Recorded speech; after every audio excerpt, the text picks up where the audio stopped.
way, and it is not all put back together yet. So I did about 3.5 miles, and that was ample.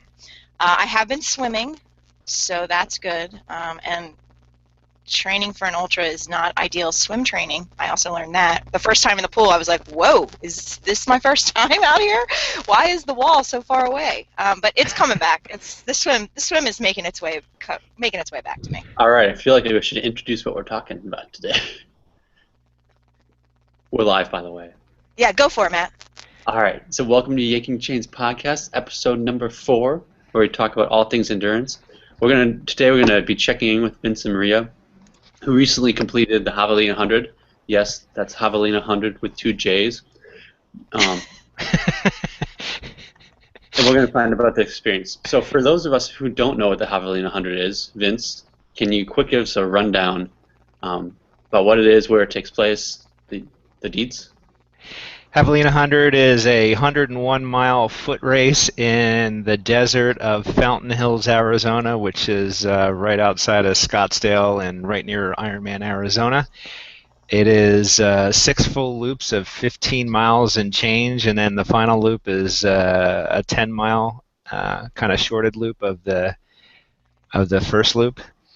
And yeah, did I miss anything? Oh, it's got about 7,000 feet of gain, so it's an easy 100. And because I was there, the weather was beautiful. The weather was perfection. I'm just saying, I am the good weather fairy. Yes, so everyone sign up for races that Vince does, and you will get good weather. Yeah. Yeah. If you sign up and I'm doing it and Vince isn't there, you've got a 50-50 chance. It depends. Yeah, or my wife, she is known for the extremes. Did Tahoe at 30 degrees and Ironman Coeur d'Alene at 106. So. And the year I did it with her, the 30-mile-an-hour winds. So yeah, that was fun. It was good. It prepped me for other things, so that's good. So Maria, you want to walk us through your day? I do. So I think my main goal with this race, because it was my first 100-miler ever, was to survive. So before the race, I put a lot of energy into convincing myself to be patient, and I think it was particularly easy because after labor pains, which we talked about an episode or 2 ago, it wasn't too hard to pace myself because I knew what would happen if I didn't. So I just primarily relied on my heart rate, and I set a really low heart rate for myself. So for those of you that use like a 5-zone system, I was like not even at the top end of zone 1 as an average for the whole time. I figured that would keep me safest in terms of pacing, in terms of whatever the heat was going to do. But again, the heat, I didn't think the heat was super bad. Did you, Vince? No. Yeah, I mean, it's the desert, so it gets a little warmer, so 80 degrees feels like 85 or whatever, but I never thought it was, like, I wasn't like trying to like cool down, by soaking all my clothes or anything like I would normally do. Yeah, no, I didn't think the heat was terrible. And I think for me, coming from the East Coast, the fact that it was like 80, but it wasn't humid even a little bit, yeah, it did not feel like 80 that I'm used to at all. When it's 80 here in the middle of the summer, it's bad. But that 80 degrees didn't feel bad. It was just really the sun. Like, I'm not going to lie, I was pretty happy when the sun went behind the mountains. I was like, all right, that's good. Like, I'm cool with that. I'm ready for that to go away. But yeah, so I pretty much, my main goal was to survive and to pace smartly and to finish strong. I didn't, it hurt when I was certainly in pain when I finished, but I didn't feel at any point like I couldn't run, which surprised the crap out of me, to be perfectly honest. I am pretty much still thinking about my day at Javelina like, wow, that went way better than I thought it was going to go. And I am hopelessly addicted. Like, I'm just sitting here, even though I ran yesterday and I know my body's not ready for any sort of racing at this point, I just am plotting out all the hundreds. I just have like this multi-tiered plan for 2016, which of course depends on December. Yeah. Yeah. So for the week, it closes this weekend and then it draws on December 5th. Is that right? I think, I think it is the 5th. and I think they have about 3,000 people, and they take a 5-year average of 288 people a year. I think is what it is. So Hmm. you got like a snowball's chance in hell. Yeah, pretty much. Pretty Do much. you have to qualify for that? You do. You do. So they made the qualifications a little harder. There's a handful of 100Ks that I can count on one hand. Used to be you could do 50 milers and get in. They killed that because so many people are entering. And then there's a bunch of hundreds, and Javelina is the second to the last one for the year to get in. So Maria checked her box Hmm. and tossed her ticket in the hat for Western States, and we're all kind of crossing our fingers. And so, Yeah. what was your time? And what was did you have? Was it time based? For me, Yeah. yeah. So I think it's 30 hours to finish, right? That they give you at Javelina. So I think to qualify for the lottery, all you have to do is finish Javelina. But again, for those of you listening that don't 100% know sort of the benchmarks for 100 milers, right? 24 hours is kind of like a golden benchmark because the lure of running 100 miles in a single day kind of thing, and you get a special buckle. So I think Do you have that buckle? I do. It's not on, but Oh, see, I thought you would have it handy. I just wear it on a big necklace. I just walk around with it on a necklace. So I have my Javelina buckle on a necklace, and then I wear my double one on a belt, so that just people know they see me coming, and I make sure that it's all. I'm gonna make them into earrings, I think, too. And just walk around.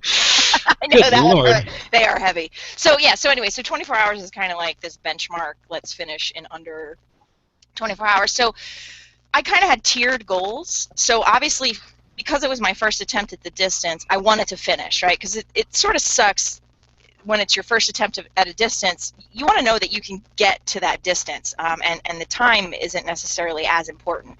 So obviously I wanted to finish, but I think for me, I always have series of goals when I do races. I want, I have like the sort of like I'll be happy if this happens, which is to finish. But I wanted to finish under 24 hours because that is a sort of a benchmark.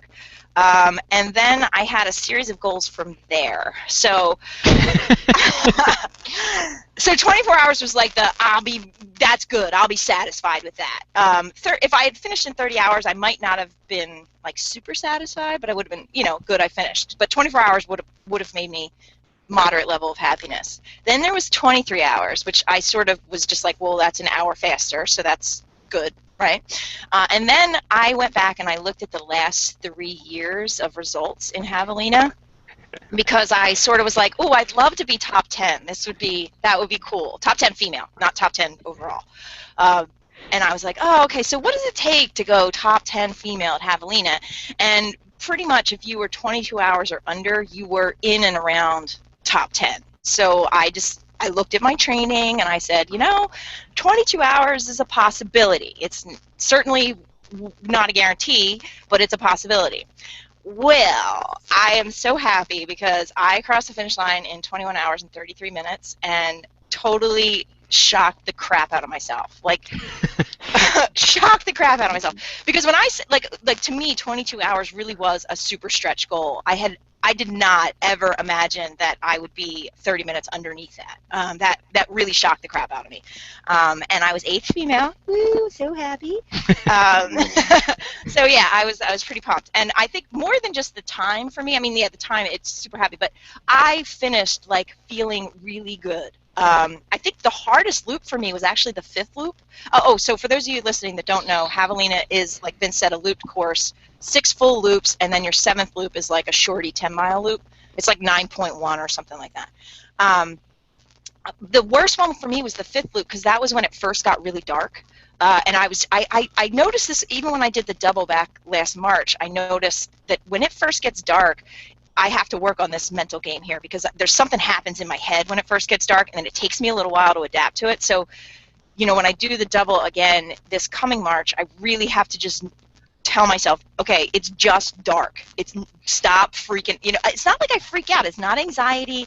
It's like a slump. It's like a,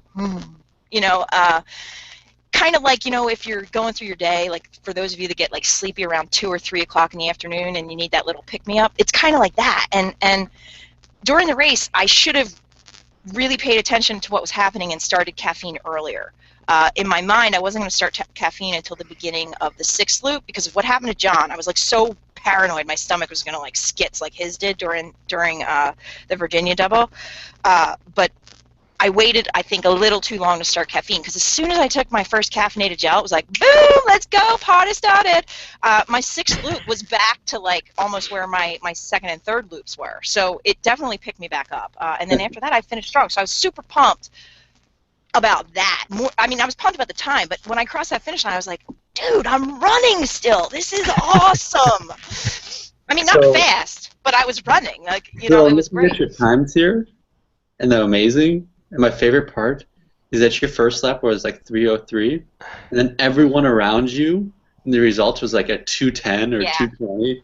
Yeah. And then you had an amazingly well-paced race because you had 3:30. Yeah. All the way for each lap, and then some people went 2:20. Yeah. And they did like a 5-hour lap later on. Yeah. Yeah. I thank you, Matt, for pointing that out. I am pretty happy with the pacing. The heart rate kept me safe. It really did. You were way behind all these people for the first like 4 laps. Way behind. And then like an hour and a half, 2 hours, 2 hours behind like the person you beat. Like, yeah. Amazing. And I'll tell you what, there is nothing quite like running at 1 a.m. in the morning and passing people. Yeah, that's like, whoop, whoop, you know, like, and John was so great because John, my husband, paced me the last, he started pacing me starting at the beginning of the 5th loop. And in the 6th loop, when we were running and I was feeling good and we were passing people, he was like, this is great. This is like, you know, you got this. Yeah, he was great. He was really super awesome cheerleader for me in those miles, and that really sort of invigorates you, right? That motivates you to go further. And then like even as we were passing people, everyone out there is like crazy friendly. It's like you cannot pass somebody without them saying, good job, nice work, looking strong, keep it up. I mean, it's awesome. But you know, you're passing people and like one guy actually said to us, man, that's 2 strong people there. That was like, yeah, that's me, that's awesome. You know, it was really I loved it so much. I loved everything about it. I'm like, I want to do another 100, but at the same time, I'm scared because what if it isn't this magical again? It was just like awesome. I loved it. I loved it so much. Chasing the high. I loved it so much. I really did. I really did. How did you plan your fade through these? What was your like pacing strategy? For me? You did seem to fade a little, yeah. But I just ran heart rate. Really, I just ran heart rate. I was just paying attention to where my heart rate was, and then by the time I got to, you know, the end, middle of the way through the 6th loop and into the 7th loop, I wasn't really concerned anymore about blowing myself up. I didn't have enough strength left to blow myself up. So I think, you know, part of the accounting for that fade, while my heart rate was still where it was, I mean, I slowed just because I had never run over 55 miles before. So I think I was just, you know, I didn't have as much power left in my legs by the time I got to mile 85 as I had at mile 15. Although I felt crazy strong, you know, there wasn't a moment where I felt like my muscles were actually shutting down on me, which was great because, again, when I did the Florida double last March, in the last 2 hours of that run, I really felt like things were shutting down. Like I was like, I can no longer feel my butt, which means it's no longer working. That's a problem. You know, so after I finished that race, my main goal was I have to get my muscles as strong as possible so that they fire the whole race. And I think I achieved that. Even though there was fade, I think I definitely achieved that sort of strength. So my goal now, I guess looking forward to the future ones, is to continue to sort of stem that fade. So that, I mean, I think it would be pretty hard in 100 to run consistent, super consistent pace throughout, but I mean, obviously that would be a brass ring to go after. Nice. So let's step back for a second. Tell him about the tire runs, because. Oh yeah. So I actually have a harness, and I haven't used it yet, but Maria and John have been training with a kind of a waist harness that they drag tires around with, and I think that's probably something that has helped with her strength a little bit. So awesome. And I love it. It's like, so one thing that all of this has taught me, and I think too, you know, I am not a particularly good fast athlete. Can you guys hear my dog with that toy in the background? Sorry Yes. I was trying to figure out if you got a kitten or chickens or what the hell is going on. Pace is playing with a squeaky toy. She's annoyed I'm not paying attention to her. So I'm not a particularly good fast athlete. Like 5Ks, forget it. Like there's no chance. Sprint, triathlons, all that kind of stuff. And even Ironman for me, it's really hard for me to go fast. And so I had built this narrative in my head that, that's fine. I work hard at that. That's the thing. But, these long course races, I think they're my thing. Like the double Ironman, the 100-mile. I actually think just looking at my body, it seems to be that's what it was made to do. And so I had built this narrative in my head. So there's this one part of me that's like, God, what if that's not true? I've built this whole narrative in my head. But, I think for me, that sort of low or that sort of aerobic effort for a really long period of time suits me well. And I also think strength-based efforts suit me well. So when we started pulling the tire, I was like, this is freaking awesome. Midget Tank, born to do this. Pull tires around town. And that's kind of what I did going into Javelina. I would do not every single week, but almost every week. I would pull a tire for anywhere from, the first time I did it, I only did, I think, like 30 or 35 minutes because it was like hella hard. I was like, holy crap. Like, who knew dragging a tire? And I'm like, I'm working as hard as I can. My heart rate's up, all extended. So I eventually built up to, I think it was 75 minutes pulling the tire around town. Where are you doing this? I know, right? It's just like on her block, right? So the neighbors are like, what the fuck? Around town. Like On the sidewalk. Like on this, well, if there is a sidewalk, there's not a ton of sidewalks where I live. Should do it on the boardwalk. Yeah, it would be easier on the boardwalk though. I think it would really go too easy on the wood. Get a bigger tire. Yeah, well, that's where I'm at now. I think that's definitely the next step. She's pulling a Prius now. It's time to get a bigger tire for sure. She's gonna drag a smart car. I am. I'm thinking about it. Anyway, so. So I would do that. I built myself up to 75 minutes, but also what I would do, one cool thing that I didn't realize, when I started pulling the tire, it was primarily for strength, but it really forces good form because it forces that lean, because that's the only way you're going to get that tire to move efficiently. So when you take the harness off and you start running, which is what I would do, I would drag the tire. Well, I would run pace for a couple miles to warm up.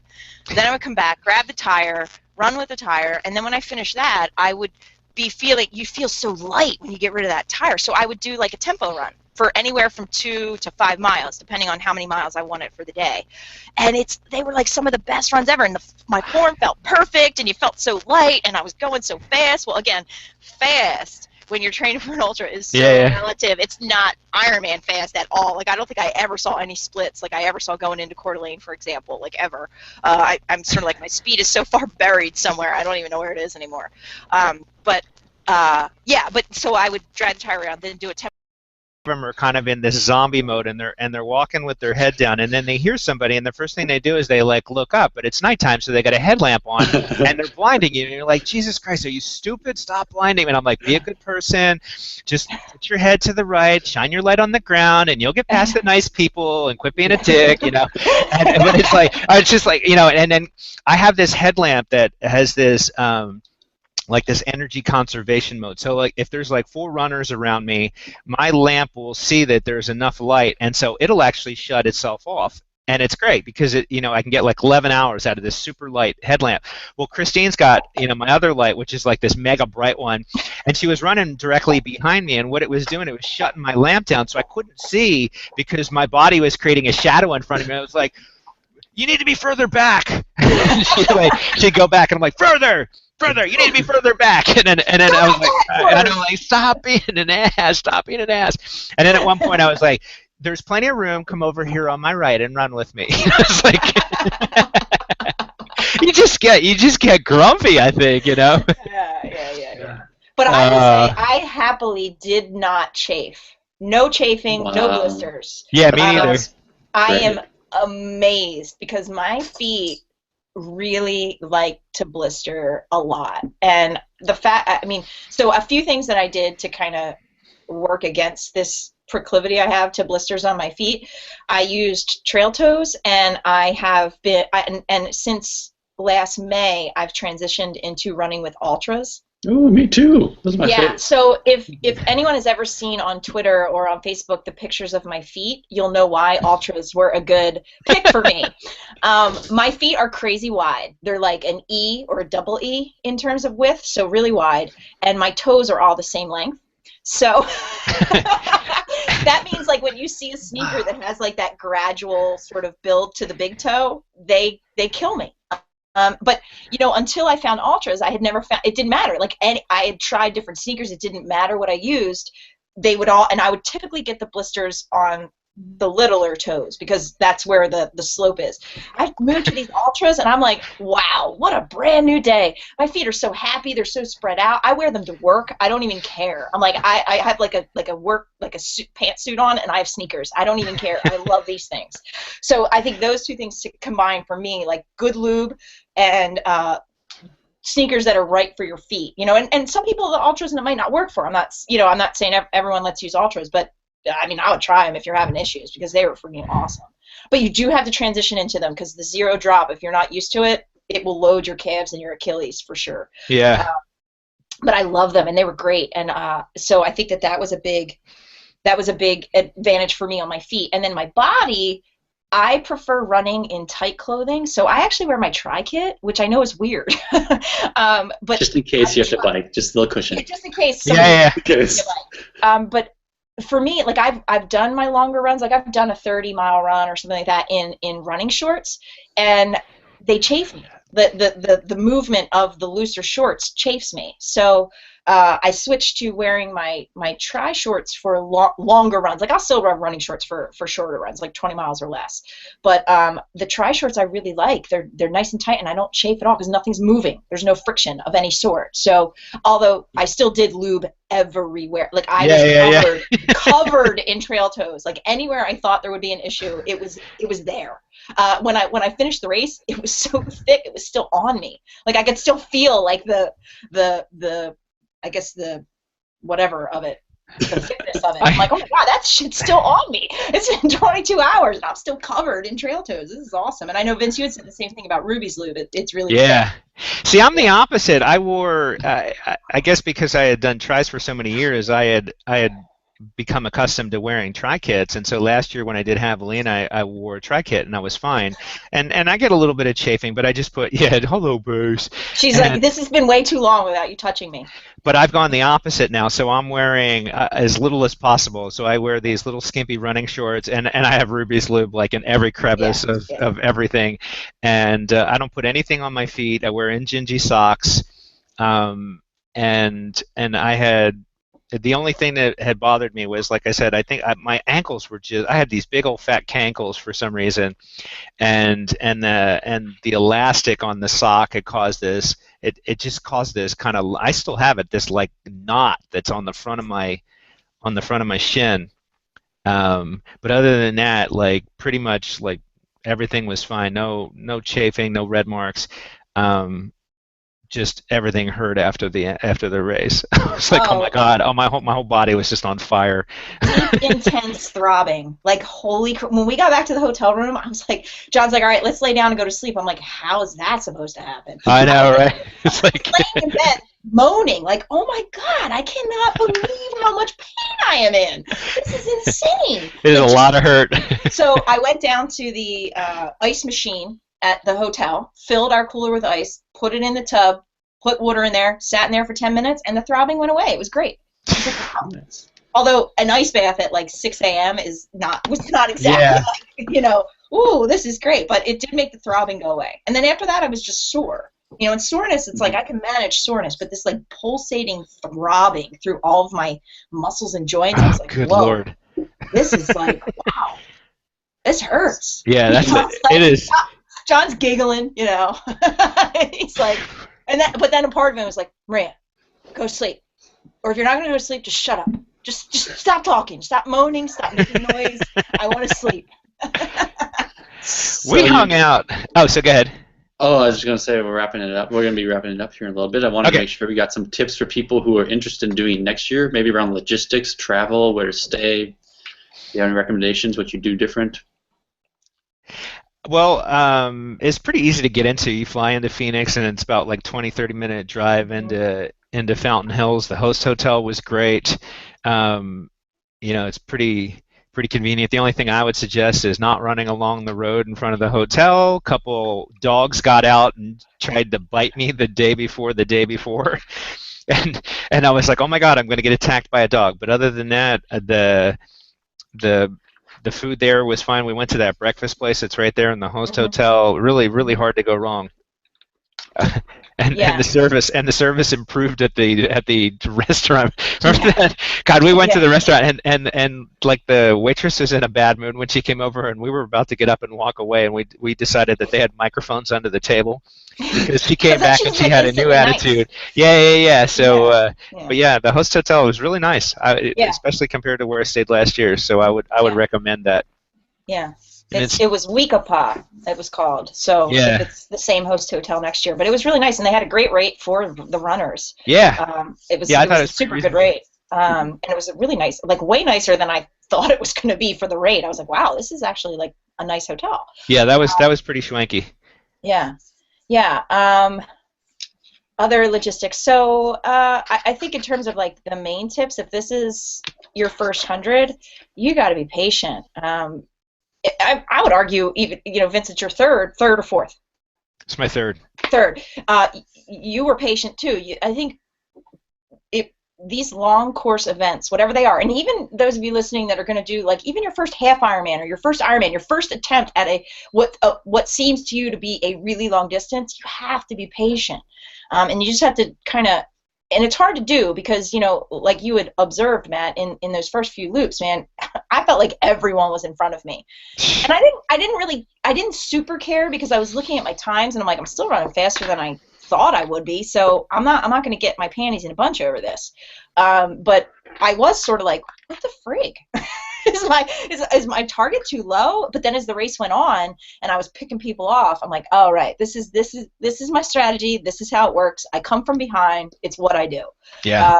And I think the patience is a really key goal, and that discipline to be patient. Like you have to just put on blinders and let other people do what they're going to do. I remember when I came through the loop one time, John was like, people are blowing through here in 2-hour loops. I'm like, what? Yeah.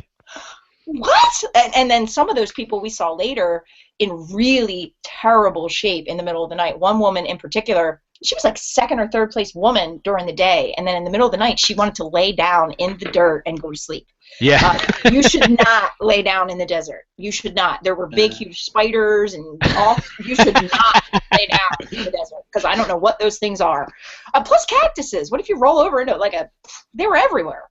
But anyway. Oh yeah, that was my other annoyance. So there's basically like all of these things that can poke you, and they're basically at the edge of the trail, and I'm coming up the right side of my side of the trail, and then there's like 3 people coming the other way, and they're not getting out of the way, and I'm like, you are not going to push me into the cactus because you won't go single file through here. And I'm just like, be a nice person. Just get past them. They're in their own little world or whatever. And I was like, I'm going to kill you. Get out of my way. So I have anger issues. So on that note, I think, Maria, do you want to end this with the question you had? Because I think Vince already learned what he's going to answer with. Yeah, I thought it would be interesting for us to kind of share with our listeners something that we've learned in the last 2 weeks. And I think for me, I've really, since the last time we talked, which is the day before Javelina, I think for me the last 2 weeks have really been just riding this incredible high that I haven't felt except at maybe 2 other races. And just sort of letting yourself be happy about what happened and not overanalyze it, because we had talked at one point in one of these races about, how it's hard to be satisfied. And if I want to get into Javelina and not be satisfied, I can do that. I can do that pretty easily. And I think I probably will do that before the next time I start training for 100. I'll start nitpicking myself. But I've learned that sort of letting yourself be happy is okay too. You don't always have to nitpick 2 hours after you finish a race. And so I've let myself really be happy in a way that I haven't been in a while. Like, I felt this kind of happiness after my first Ironman, which was one of the best days of my life. Like, it was just awesome because I just was like, wow, I can't believe I did this thing that I was so scared of. And then after the first time I did Louisville in 2013, I felt this way because I learned something about myself that I could actually go harder than I think I can. So, and again, I feel this way after running 100 miles. It's like, wow, I just feel happy with like what the body lets me do. It's really a blessing because, I mean, how many people won't have this extraordinary feeling, whether it's after running 100 miles, a half Ironman, your first marathon, your first 5K, whatever it is. It's just such a happy feeling. So letting yourself feel that before you start nitpicking yourself. I think that's a mindset, and I think I've become, I think I've been able to shift into kind of moving into that space a lot more. I mean, even like I talk about Tahoe in a negative, but I'm happy with that race now. I've accepted how that has come about, and Javelina, like I definitely felt like maybe I could have gone a little harder or whatever, but I'm completely happy with it. And I think if you just accept the day and like you say, just it's something that. That's Pace. I'm sorry. Pace agrees, but I just think if you kind of accept the fact that this is something that few people can do, and you basically go into it and you're trying your best at this thing, and if you can wrap your mind around it, I think you can take any day and really enjoy it. Mm-hmm. So I have to share one thing because I'm definitely riding the high like you are, and I'm like looking at Ultra Sign Up and I'm trying to figure out what I want to do next year, and for some reason I went up onto the UTMB website, and so for those of you that don't know this, it's Ultra Trail du Mont Blanc. Basically, it's a 103-mile run in Switzerland, Germany, and Italy, and it's basically in the Alps. And they have new qualifying standards, and it takes 9 points to get in. And I looked up last night, and I have 9 points. So, so it's like maybe I should stay off of Ultra Sign Up or whatever for a while. I don't know. I love just a little backstory here. At Javelina, I also love that Vince was like, I don't really care about UTMB. That's not really a thing that's on my radar. I mean, it looks cool, but it's not really my thing. And now it's, well, I just so happen to have enough points. I was like, oh, 9 points. I wonder what that's going to be. And I put in my races, and I'm like, oh, how about that? Oh, looky who has 9 points. I know. Nice. All right. Well, that's what you learned the past 2 weeks, Vince? Yeah, pretty much right, that. And I want to do Pine to Palm, and I'm going to stay off of Ultra Sign Up because I want to sign up for like a whole bunch of hundreds. I want to do everything. I know. I want to do it all. It's like I just want to do everything. Runs all the races. Runs all the races. It's really, I purposely stayed off of anything because I'm like, I cannot be, although John did sign me up for a 50K in January, which was approved, but I was like, I cannot start looking at my options. So what I learned, well, I thought Vince was going to say he learned that he needs to be a nice person. I do. I'm working on it. I learned how to do that. So mine has nothing to do with being a nice person. Or I'm learning that I need to eat a ton of food. So the benefits of eating, I mean, like I'm pretty religious about getting 3,500 calories in a day now, and I haven't put on a pound, and I'm just doing marathon training, and that's been a huge help. And I feel like I recover really well, but I really got to eat. Like, I mean, I'm basically just force feed myself all day. Wow. I just pretty much eat all day. Like I have 1,000-calorie lunch, 1,000-calorie breakfast, 1,000-calorie lunch, 1,000-calorie dinner, and then nuts and stuff sprinkled in the middle to round it out. But that's been a huge help, and I've also been trying to sleep a lot more. Like I usually get 8 hours every night, but now I've been trying to get closer to 9, If I don't do that, I try to get a nap in there almost every day. So I've been sleeping a lot. Like I was at my friend's house last weekend, and we were all sitting around on the couch, and within like 5 minutes, I was asleep. Party animal. So I'm realizing if I'm not doing something, I'm probably going to be sleeping or eating. If I'm doing something, I usually am eating. But if I'm not eating, I'll probably be sleeping. I found that's huge. To, I feel like I don't do that enough throughout the year. I'm curious, Matt. What? I mean, obviously, you must have observed something in your body that told you maybe you needed more food. I think maybe some listeners might be interested to hear that. Like, what did you observe that made you feel like I need more food? I mean, like hunger, or was it your recovery? No, I emailed Vince the other day, and I was like, I always just hurt. I'm always just tired. Like, and he's like, oh well, that's that happens after an Ironman. I'm like, no, it happened after I met you like a year ago. It's happened recently. Since I met you, I've always been tired. And I don't think I've been, and not just tired, but like my leg. Like every run I do, my legs pretty much hurt. Like not painful, but it feels like I'm running on like with bricks on my feet every run. And so now I feel amazing. Now I'm running like. I don't know, ask Vince, but apparently I'm running pretty fast. Yeah, he's running really well now, and I kind of picked up on it. This is probably a whole topic in itself, but just and another thing that comes to mind is you've dropped meat, and so did you make that up when you cut that out? Were you finding sources of protein, and the nutrients that are in that, and then one other thing is it's not necessarily a calorie counting contest. It's eating good food. So make sure you're definitely like getting lots of colors and making sure that you're getting all those nutrients, because you're probably eating more than I do. But man, I eat a ton of veggies. Yeah. And I'm just trying to make sure that I'm getting like my natural multivitamin there. But that's huge. I know, and I cook it all. I make it all myself.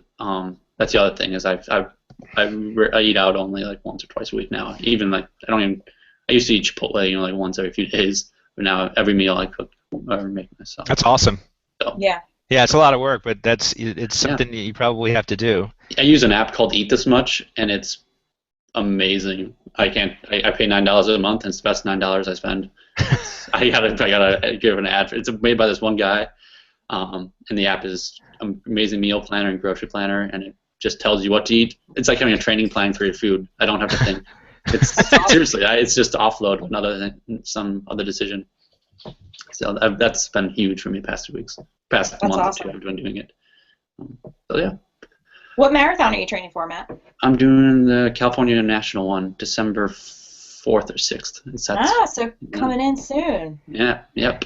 Yeah. So last big run this weekend. See how that goes, and yeah, we'll hear about that. All right, so I think that's a wrap for episode 4. Lovely. Thank you guys for waking. Oh well, Maria, you didn't have to wake up, but Vince and I are gonna start our days. Yeah. We'll be doing this again in 2 weeks. Yep. So not sure on the date on that, but 2 weeks, Friday at 6 a.m. Pacific, 9 a.m. Eastern. I'll send out an MP3 of this afterwards so people can download that. Yeah, awesome. It'll actually be the day after Thanksgiving. The day after Thanksgiving. All right, sounds good. 2 weeks, which is the 27th. So no shopping, just listen to us.